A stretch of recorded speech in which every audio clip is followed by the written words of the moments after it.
The morning sun filtered through the tall windows of courtroom 302, casting long shadows across the worn wooden benches.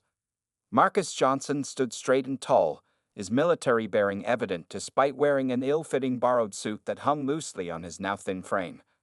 At 45 years old, his face showed the deep lines of someone who had seen too much, lived through too much. The courthouse clock ticked loudly in the quiet room. It was 9:15 a.m. on a Tuesday, and the air conditioning hummed softly in the background. Marcus could feel the eyes of the few people present boring into his back, but he kept his gaze forward, focused on Judge William Harrison's bench. Judge Harrison entered the courtroom, his black robes flowing behind him. At 60, he was known throughout Cider County as a by-the-book judge. His gray hair was neatly combed, his reading glasses perched precisely on his nose. He had presided over thousands of cases in his 15-year career, and to him, this was just another Tuesday morning in court. Case number 2024 CR 789, State versus Marcus Johnson, the court clerk announced, her voice echoing in the high-ceilinged room. Marcus's court-appointed lawyer, David Chen, stood up beside him. The young attorney adjusted his tie nervously. This was only his third year practicing law, and he knew this case was different. His client wasn't just another defendant. He was a decorated veteran with 3 tours in Afghanistan, a man who had served his country with distinction. Your Honor, Chen began, his voice steady despite his nerves. My client, Marcus Johnson, is a veteran who served 3 tours in Afghanistan. He has been diagnosed with severe PTSD by the VA hospital. The drugs found in his possession were not for distribution, but were being used to self-medicate his condition. Marcus stood perfectly still, the way he had been trained in the military. His hands were clasped behind his back, his shoulders squared. The small amount of cocaine they had found in his car during a routine traffic stop had been his way of coping when the prescribed medications weren't enough, when the nightmares became too real. Judge Harrison looked down at the file in front of him, flipping through the pages with practiced efficiency. He paused at Marcus's military record. 3 tours, multiple commendations, honorable discharge. Then he turned to the arrest report. 3.5 grams of cocaine, found during a traffic stop for a broken taillight. Mr. Johnson, Judge Harrison spoke, his voice firm and authoritative. Your service to this country is noted and appreciated. However, the law is clear regarding possession of controlled substances. Your attorney has requested clemency based on your military service and medical condition. Do you have anything to add before I make my decision? Marcus cleared his throat. When he spoke, his voice was deep and controlled, but there was a slight tremor that those who knew him would recognize as suppressed emotion. Your Honor, I know what I did was wrong. I've been getting help at the VA for the past 6 months. I attend group therapy twice a week. I haven't touched any drugs since my arrest. I'm asking for a chance to continue my treatment instead of going to prison. The judge listened, his expression unchanging. In the gallery, a VA counselor who had come to support Marcus shifted nervously in her seat. She had brought letters from Marcus's therapy group, testimonials about his progress and his role in helping other veterans. Judge Harrison adjusted his glasses and looked directly at Marcus. Mr. Johnson, while I sympathize with your situation, this court cannot ignore the law. Your military service is commendable, but it does not place you above the law. Drug possession is a serious offense that undermines the very society you fought to protect. The words fell heavy in the quiet courtroom. Marcus's lawyer tensed beside him, already knowing what was coming. I hereby sentence you to 2 years in state prison, Judge Harrison continued, his voice firm and unwavering. You'll have 2 weeks to get your affairs in order before reporting to begin your sentence. This court is adjourned. The sharp crack of the gavel echoed through the courtroom. Marcus remained standing, his expression unchanged, though something in his eyes dimmed.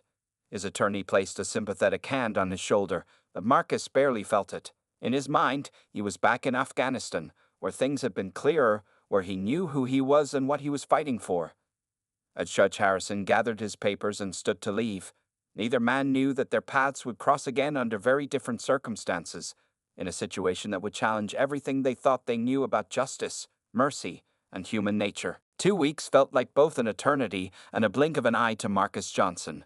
The small apartment he called home seemed different now, knowing he would have to leave it soon. It was Wednesday afternoon, and he sat at his kitchen table, organizing his bills and paperwork. A half-drunk cup of coffee had gone cold beside him. The calendar on his wall showed 13 days marked off with X's. Tomorrow would be his mandatory therapy session at the VA hospital, one of his last before he had to report to prison. The thought made his hands shake slightly as he sorted through the stack of papers in front of him. His sister, Sarah, had offered to take care of his apartment while he was away. She sat across from him now, her eyes red from crying earlier, though she tried to hide it. "I'll make sure everything's just like you left it, Marcus," she said, writing down instructions about his plants and bills. 2 years will go by faster than you think." Marcus just nodded, not trusting himself to speak. The apartment was modest but clean, decorated with photos from his military service. His unit, his friends, some who hadn't made it back. He wondered what they would think of him now. The phone rang, breaking the heavy silence. It was Dr. Lisa Chen from the VA hospital, his therapist for the past 6 months. "Marcus," she said, her voice warm but professional, "I wanted to remind you about tomorrow's group session. We're also going to need to discuss transition planning." "Yes, ma'am," Marcus replied automatically, his military training showing in his response. "I'll be there at 10 a.m. sharp." After hanging up, Marcus walked to his bedroom and stood before the mirror. His reflection showed a man wearing simple civilian clothes, a blue button-down shirt and khaki pants, but his posture remained military straight. The dark circles under his eyes were new, though. Sleep had been harder to come by since the sentencing. That evening, he attended his regular veterans support group at the local community center. The room was familiar, plastic chairs arranged in a circle, fluorescent lights humming overhead, and the smell of cheap coffee from the corner table. 8 other veterans were there, each carrying their own burdens from their service. "I just can't believe Judge Harrison didn't take your service into account," said Mike, a former Marine who'd been in the group for over a year. 3 tours, man. That should count for something." Marcus shook his head. "The law is the law," he said quietly, though the words tasted bitter in his mouth. "I made a mistake. Now I have to pay for it." The group facilitator, Tom Wilson, leaned forward in his chair. "Marcus, you've been a real asset to this group. The way you help other vets talk through their struggles, that's a gift. Have you considered continuing your peer support work while you're inside?" The idea struck Marcus like a physical force. He hadn't thought about that possibility.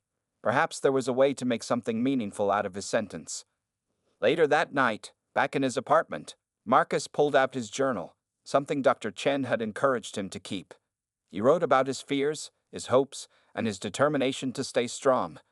The pages were filled with his neat, precise handwriting, a habit from his military days of writing mission reports. The TV played quietly in the background, some local news report about increased security measures at the VA hospital due to recent incidents. Marcus barely registered it, focused on his writing. A knock at the door startled him. It was his neighbor, Mrs. Rodriguez, an elderly woman who had always been kind to him. She stood there with a covered dish of homemade enchiladas. "You need to eat well before you go," she said simply, pressing the warm dish into his hands. Marcus felt his throat tighten with emotion. These small acts of kindness meant more to him than grand gestures ever could. As he prepared for bed that night, Marcus went through his evening routine with military precision. He laid out his clothes for tomorrow's therapy session, made sure his alarm was set, and did his breathing exercises to help with the PTSD symptoms. Looking out his bedroom window at the quiet street below, Marcus thought about Judge Harrison's words in the courtroom. The judge had seen him as just another criminal, despite his service record. He wondered if the judge had ever truly understood what veterans like him went through. Little did Marcus know that fate would soon give him a chance to show Judge Harrison exactly who he was, in circumstances neither of them could have predicted. But for now, he focused on getting through one day at a time, counting down to when he would have to trade his freedom for a prison cell. Tuesday morning arrived with dark clouds hanging over the city. Marcus Johnson pulled into the VA hospital parking lot at 9:45 a.m., 15 minutes early as usual. He sat in his old Ford pickup truck for a moment, watching people hurry inside to escape the threatening rain. The VA hospital was a 6-story brick building that had seen better days. Marcus knew every crack in its walls, every squeak in its automatic doors. For the past 6 months, it had become his second home. Today felt different, though. There was something heavy in the air, beyond just the coming storm. As he walked through the parking lot, Marcus noticed more security guards than usual. Two uniformed men stood near the main entrance, speaking in low voices and looking tense. Marcus's military training made him naturally observant of such changes, but he pushed his concerns aside. This was probably just a routine security upgrade. Inside the lobby, the usual morning crowd moved about their business. Elderly veterans in wheelchairs, nurses in colorful scrubs, doctors carrying coffee cups. Marcus signed in at the front desk, where Jenny, the regular receptionist, gave him a sad smile. She knew he would be leaving for prison soon. "Good morning, Mr. Johnson," she said, handing him his visitor badge. "Dr. Chen is running a few minutes late. She asked if you could wait in the main lobby." Marcus nodded and found a seat near the large windows. He pulled out his phone to check his messages. His sister had texted, "Call me after your session. Love you, big brother." He smiled slightly, then noticed a group of well-dressed people walking through the lobby. Among them was Judge William Harrison. Marcus's breath caught in his throat. The judge looked different outside his black robes, wearing a gray suit and carrying a briefcase. He was walking with what appeared to be hospital administrators, heading toward the conference room. "Monthly Veterans Advisory Board meeting," a voice explained beside Marcus. It was Tom Wilson, his group therapy facilitator. They discussed policies and programs for vets. Ironic, isn't it? Before Marcus could respond, movement near the entrance caught his attention. A man in a worn military jacket entered the building. Something about his behavior made Marcus's combat-trained instincts kick in. The man's eyes were darting around wildly, his hands kept touching his jacket pocket, and sweat beaded on his forehead despite the cool morning. Marcus watched as the man approached the security desk. The guard asked him to sign in, but he ignored the request. Instead, he kept moving forward, his movements becoming more erratic. At that moment, Dr. Chen emerged from the elevator. "Marcus," she called out, waving him over. "Sorry I'm running late. We can head up now." But Marcus couldn't move. His eyes were fixed on the man in the military jacket, who was now reaching into his pocket. Years of combat experience screamed danger signals in Marcus's mind. The lobby's normal sound seemed to fade away. Marcus could hear his own heartbeat, just like in combat.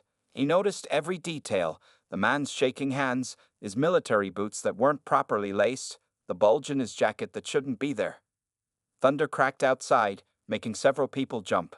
In that moment of distraction, the man pulled something from his pocket. Metal glinted under the fluorescent lights. Marcus's body tensed. He saw Judge Harrison and his group disappearing into the conference room, unaware of the situation developing behind them. The security guards were too far away to react in time. Time seemed to slow down. Marcus saw the man's finger twitching, his eyes wild with what Marcus recognized as the 1,000-yard stare of a veteran in crisis. This wasn't just a threat. This was one of their own, lost in his own personal war. Dr. Chen was still calling his name, but Marcus remained frozen in place, processing the scene with military precision. The man was between him and the conference room where Judge Harrison had gone. Other veterans in the lobby had started to notice something was wrong, their own combat instincts kicking in. In the next few seconds, everything would change. The peaceful morning would explode into chaos, and Marcus Johnson would find himself facing a choice: stay safe and protect himself, or risk everything to help others, including the judge who had shown him no mercy.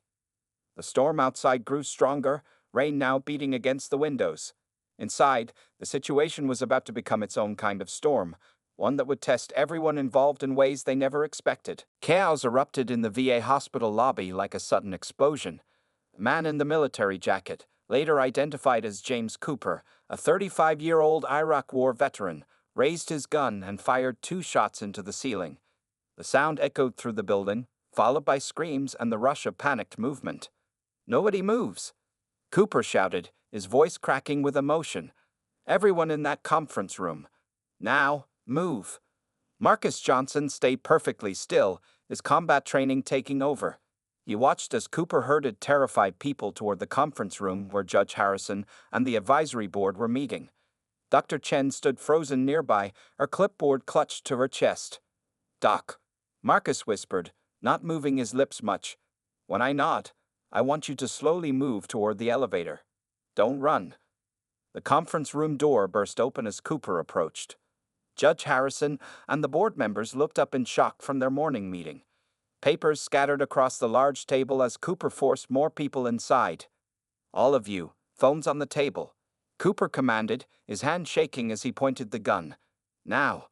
Marcus watched from his position behind a large potted plant, counting the hostages. 12 people total.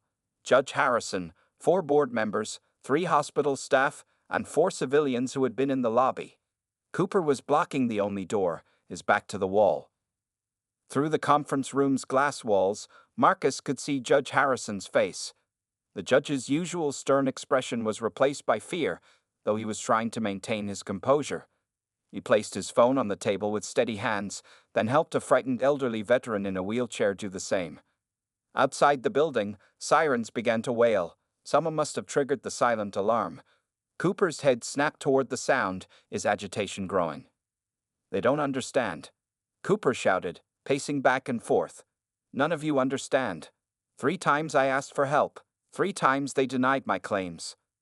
Marcus noticed the documents scattered on the floor near Cooper's feet, VA benefit denial letters. This wasn't just a random attack.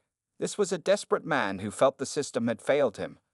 Police cars started arriving outside, their lights flashing through the windows. The storm had intensified, rain hammering against the glass. Thunder rolled overhead as Cooper grew more agitated. "Stay back," he yelled when Judge Harrison tried to stand. "You're all the same, sitting in your offices, making decisions about our lives. Do you know what it's like? Do you know what we see when we close our eyes?" Marcus recognized the signs of a PTSD episode mixing with desperation. He'd seen it before in group therapy, though never with such dangerous potential. Cooper's finger was twitching on the trigger, his breathing erratic. Through the glass, Marcus caught Judge Harrison staring at him.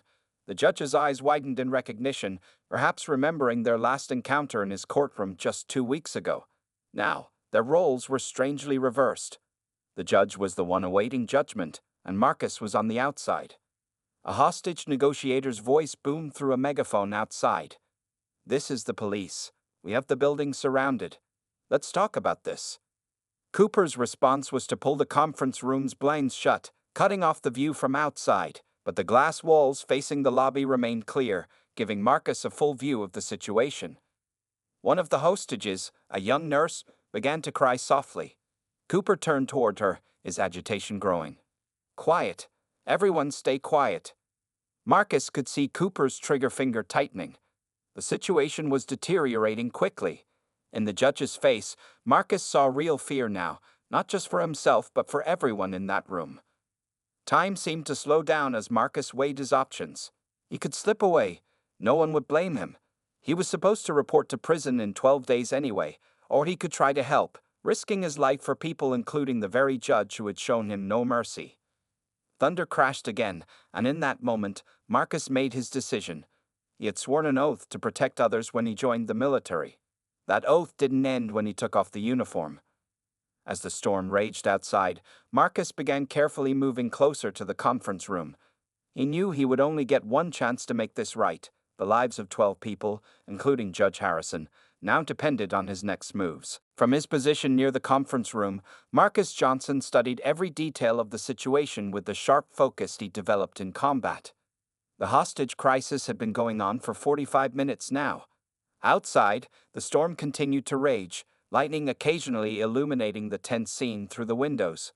Inside the conference room, James Cooper was growing more unstable by the minute. His military jacket was soaked with sweat, and his eyes darted between the hostages and the lobby like a trapped animal. The gun in his hand never stayed pointed in one direction for long. Marcus had managed to position himself behind a tall filing cabinet about 20 feet from the conference room door. From here, he could see everything through the glass walls. Judge Harrison sat at the far end of the conference table, his suit jacket off, his tie loosened. The judge kept glancing in Marcus's direction, their eyes meeting briefly each time. "You know what it's like," Cooper was saying, addressing the room but speaking to himself. "The nightmares don't stop, the sounds don't stop, and they just keep saying, 'Fill out more forms, more papers, more waiting.'" Marcus watched Cooper's body language carefully. He recognized the signs. The way Cooper's left hand kept touching his ear, how he flinched at every thunder crack. These were behaviors Marcus had seen in his therapy group, signs of severe PTSD that he knew all too well. A young woman in the room, probably an administrative assistant, began having trouble breathing. Her panic attack was becoming visible. Judge Harrison slowly raised his hand to speak, showing a calmness that surprised Marcus. "Mr. Cooper," the judge said steadily, "one of our people needs medical attention. Please, let's handle this reasonably." Cooper spun toward the judge, his gun hand shaking. "Reasonably? Like how you handle veterans in your courtroom." "I know who you are, Judge Harrison. You signed those papers too, sending us away instead of getting us help." Marcus saw Judge Harrison's face change as the words hit home. For perhaps the first time, the judge was seeing the direct impact of his decisions. His eyes met Marcus's again, and this time they held the contact longer. In that moment, something passed between them, a recognition of the complex reality they both lived in. Outside, the police negotiator tried again over the megaphone, but Cooper screamed for them to be quiet. The young woman's breathing was getting worse. An elderly veteran in a wheelchair attempted to reach for her hand, but Cooper yelled at him to stay still. Marcus could read the situation deteriorating. Cooper's finger was getting tighter on the trigger, his movements more erratic.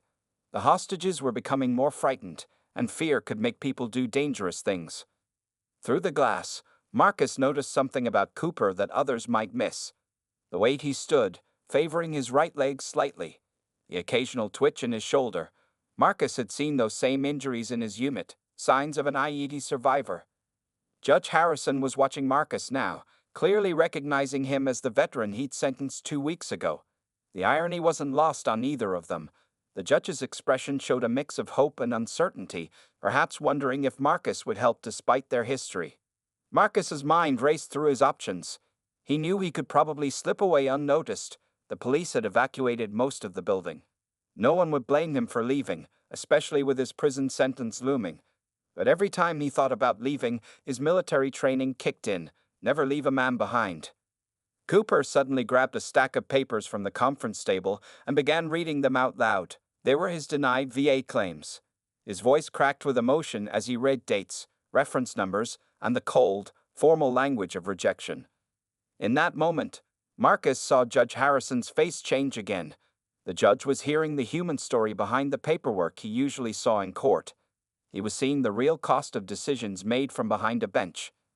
Thunder crashed particularly loud, making Cooper spin toward the windows.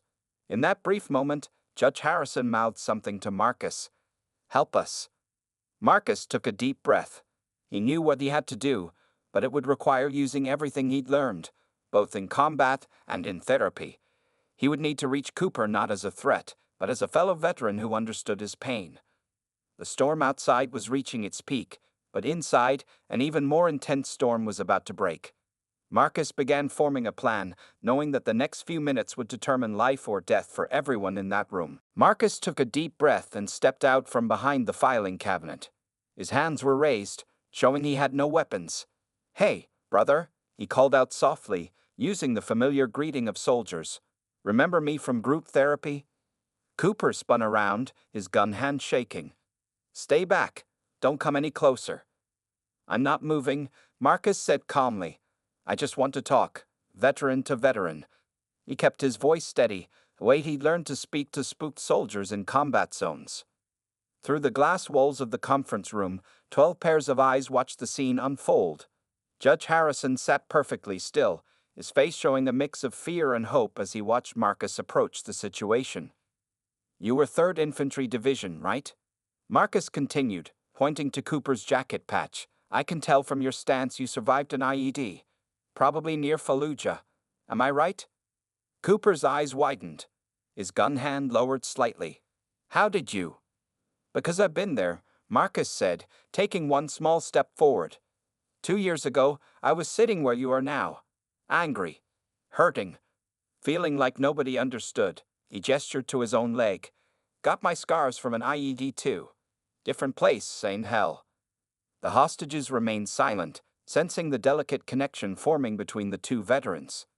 Judge Harrison leaned forward slightly, watching Marcus work. "They keep denying my claims," Cooper said, his voice cracking. 3 times. Do you know what it's like to beg for help and get nothing but paperwork? Marcus nodded slowly. I do know. That's why I ended up with drugs. Trying to quiet the noise in my head. He glanced briefly at Judge Harrison. Got caught. Was sentenced 2 weeks ago. Heading to prison soon. Cooper's eyes darted between Marcus and the judge. You, he asked. But you're always so together in group. Always helping others. Nobody's got it all together, brother, Marcus said softly. We just learn to carry it better. Remember what Dr. Chen tells us in group? The weight doesn't get lighter, but we get stronger. Thunder rumbled outside, but this time Cooper didn't flinch. He was focused entirely on Marcus now. The gun had lowered to his side, though his finger was still on the trigger. I just wanted them to listen, Cooper whispered. Just wanted them to understand. They're listening now, Marcus said, taking another careful step forward. But this isn't the way, brother. You know it isn't. Look around. These people, they're somebody's family, somebody's Marcus, somebody's James. The young woman with the panic attack had grown quieter, her breathing evening out as she listened to Marcus's calm voice. Judge Harrison hadn't moved, but his eyes showed something new, understanding. I can't go to prison, Cooper said, his voice breaking. I can't be locked up. The walls. The noise? I know that fear, Marcus replied. But right now, you've got a choice. This can end 2 ways. But only one ends with you getting the help you really need. Marcus was close enough now to see the tears in Cooper's eyes. He could smell the gunpowder from the earlier warning shots, mixed with the sweat of fear and desperation. The system failed us, Marcus continued. But this room full of people, they're not the system. They're just people. Some of them might even help change things if they understand. But they need to be alive to do that. He looked directly at Judge Harrison as he said this. The judge's face showed he understood the message clearly. I'm tired, Cooper said, his shoulders sagging. I'm so tired, Marcus. I know, brother. Let me help you put it down. Let me help you rest. The room held its collective breath. Outside, the storm began to quiet, as if nature itself was waiting for Cooper's decision. You won't leave? Cooper asked, sounding suddenly young and scared. You'll stay with me? I'm right here, Marcus assured him. I got your 6, just like we learned in service. Brothers don't leave brothers behind. Slowly, Cooper's gun hand began to lower. Marcus moved forward carefully, speaking softly about their shared experiences, their common pain, their understanding of what it meant to carry the weight of war home. Judge Harrison watched as Marcus, the man he had sentenced to prison, now worked to save not just his life, but everyone's lives in that room. The irony was not lost on him, nor was the lesson. Finally, Cooper's hand dropped completely. The gun clattered to the floor. Marcus moved quickly but gently, pulling his fellow veteran into a tight embrace as Cooper broke down sobbing. I got you, brother, Marcus whispered. I got you. The moments after Cooper dropped the gun moved in slow motion. SWAT team members rushed into the conference room, their boots squeaking on the polished floor. But Marcus kept his promise. He didn't leave Cooper's side, even as the officers approached with handcuffs. Easy, Marcus called out to the SWAT team. He's a veteran. He's one of ours. His calm voice cut through the chaos, making the officers slow their approach. Cooper remained in Marcus's steady grip, his body shaking with quiet sobs. The hostages began filing out of the conference room, many of them crying with relief. Medical teams rushed in with blankets and first aid kits. The young woman who had suffered the panic attack was quickly taken to a waiting ambulance, though she reached out and squeezed Marcus's shoulder as she passed. Judge Harrison stayed behind, watching as Marcus handled the situation with remarkable grace. The judge had seen thousands of people in his courtroom, but never like this, never in a moment of pure truth and courage. Sir, a police officer approached Marcus. We need to take him now. Marcus nodded but spoke to Cooper first. I'm going to let the officers do their job, but I'll make sure you get to the VA psychiatric unit, not jail. Okay, brother? Cooper looked up, his face tear-stained but calmer. You promise? Veterans promise, Marcus replied firmly. He turned to the nearest officer. This man needs medical attention, not a cell. He's suffering from severe PTSD. To everyone's surprise, Judge Harrison stepped forward. I'll make the arrangements personally, he said, his judicial authority evident even without his robes. Mr. Cooper will be transferred to the VA psychiatric ward for evaluation and treatment. The police began leading Cooper away, but he stopped and turned back. Marcus, he called out, thank you for understanding, for seeing me. Always, brother, Marcus replied softly. Stay strong. As the excitement died down, the conference room slowly emptied until only Marcus and Judge Harrison remained. Rain still pattered against the windows, but the violent storm had passed. Afternoon sunlight was beginning to break through the clouds. Mr. Johnson, Judge Harrison began, then stopped. He seemed to be struggling with his words, something that never happened in his courtroom. Marcus, what you did today. Just did what needed doing, sir, Marcus replied, starting to move toward the door. His adrenaline was wearing off, and the weight of everything, including his upcoming prison sentence, was settling back on his shoulders. No, Judge Harrison said firmly, making Marcus pause. What you did today wasn't just anything. You showed more wisdom, more compassion, and more understanding of human nature than I've seen in 20 years on the bench. Marcus turned back, meeting the judge's eyes. The power dynamic between them had shifted, but neither man quite knew how to navigate this new territory. You knew exactly what he needed, Judge Harrison continued. You spoke his language, understood his pain. While I sat there, all I could think about was how many veterans like him have stood before me, and how little I truly understood. The room grew quiet except for the soft hum of the air conditioning and distant sirens. Outside, news vans were beginning to arrive, their satellite dishes rising into the clearing sky. 2 weeks ago, the judge said slowly, I made a decision based on the law as I understood it. Today, you made a decision based on humanity as you understood it. I have to ask myself which approach served justice better. Marcus stood straight, his military bearing automatic. Sir, the law is the law. You did your job. Perhaps, Judge Harrison replied. But maybe my job needs to include a deeper understanding of the people who stand before me. He walked to the window, watching the emergency vehicles below, especially those who've served our country. A knock at the door interrupted them. FBI agents needed statements, reporters wanted interviews, and the hospital administration had paperwork to file. The real world was rushing back in. But before they left the room, Judge Harrison turned to Marcus one last time. Mr. Johnson, I believe I need to review your case. Recent events have provided new evidence of your character and rehabilitation.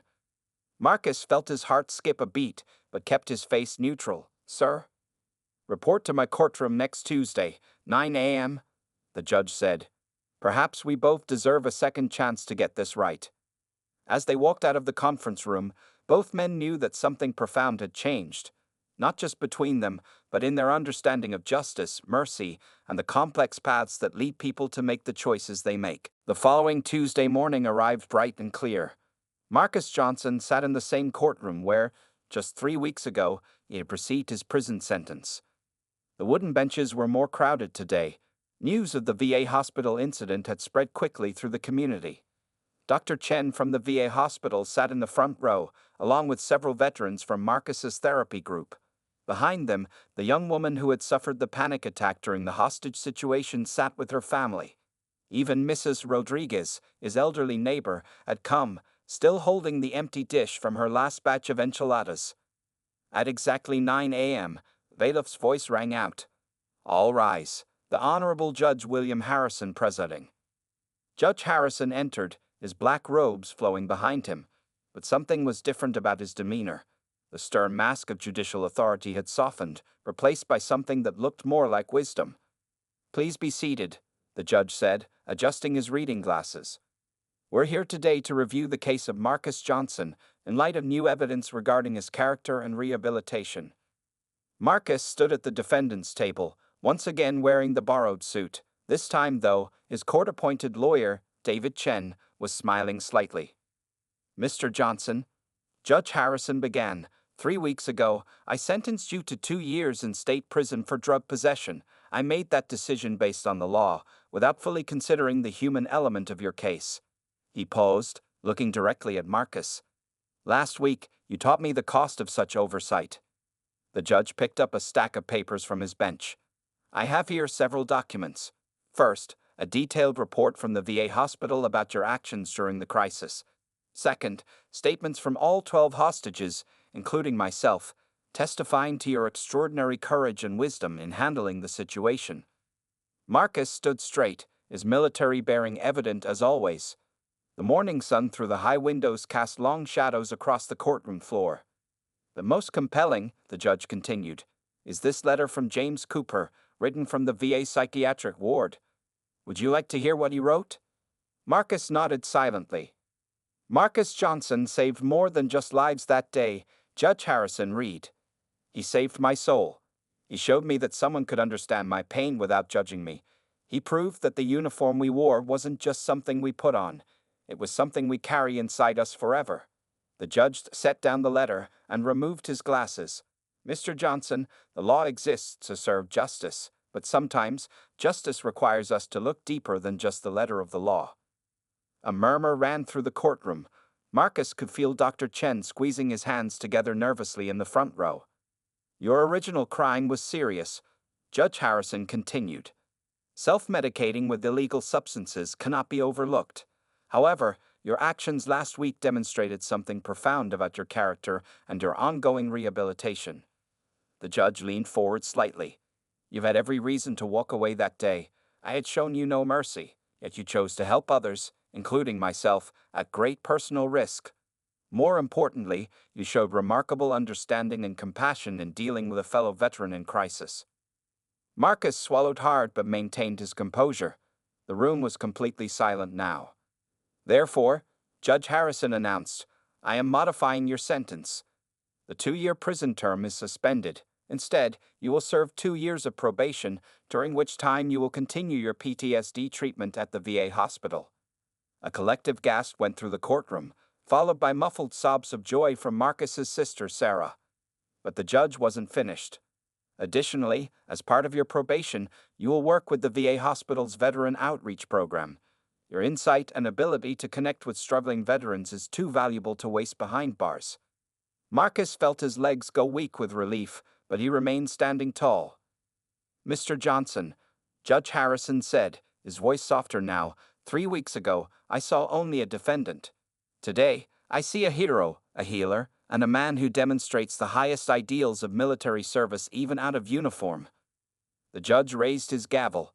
This court hereby orders the modified sentence into effect immediately.